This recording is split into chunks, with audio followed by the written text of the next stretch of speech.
So today the RERA has, chairman also said that how they have been suggested to form a committee for the labs projects. What is the scope of powers that this committee will have, or what is the scope of work that this committee will be doing?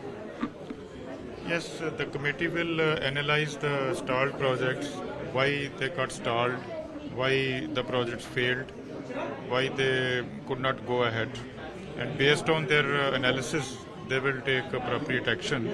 And secondly, the committee will also monitor such projects and will try to find out how we can help the promoters in putting these projects back on rail. For the last 5 years since the RERA has been active, how many complaints have been resolved and how many stalled projects are we looking at now? You see, in all we had more than 12,000 complaints which have been resolved and orders have been passed. We are having some more complaints, and different benches of RERA are in the process of resolving these complaints also. As I also mentioned in my discussion, that we are having a conciliation forum. That's an alternative dispute resolution mechanism of RERA, and under which we are having more than 40 benches where regular hearings are conducted by our conciliators. In every bench we have one conciliator from the promoter side, developer side, and one from the consumer side. So today you had a good discussion with developers and CREDAI. What suggestions did they put forth, and how are you looking on them? What's your opinion on them? Something on the credit line, and they also talked about interest waiver. How do you look at them? Well, there are many issues. Some are concerning the policy issues before the government. On that, MahaRERA will definitely take appropriate action and bring them to the notice of the government. And wherever we can take action, like for stalled projects, we have formed this committee, and similarly we can think of various measures which can help us in reviving these projects.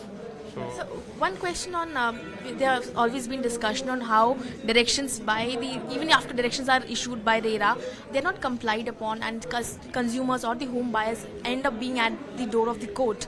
How do you see that? What steps are being taken to see that this does not happen so often? No, we have a mechanism whereby the complainant can file a complaint or application of non-compliance. In fact, we conduct regular hearings of such applications. Even today I heard about 50 cases or so of non-compliance. And then in many cases we levy penalty also in case there is no compliance on the part of the promoter. How many such non-compliance cases you might have seen, sir, in the last year? There are many cases, in fact, maybe hundreds of cases, and still we are in the process of hearing such complaints.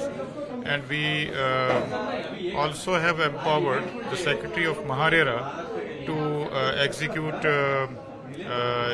attachment warrants which are sent to the collector for recovery of money as arrears of land revenue. How many such attachments have been done on the new warrants that you have issued? I'll have to check the data, because it's not available readily, and it's in my office. Won't be able to tell you here. But in fact, we have issued many recovery warrants.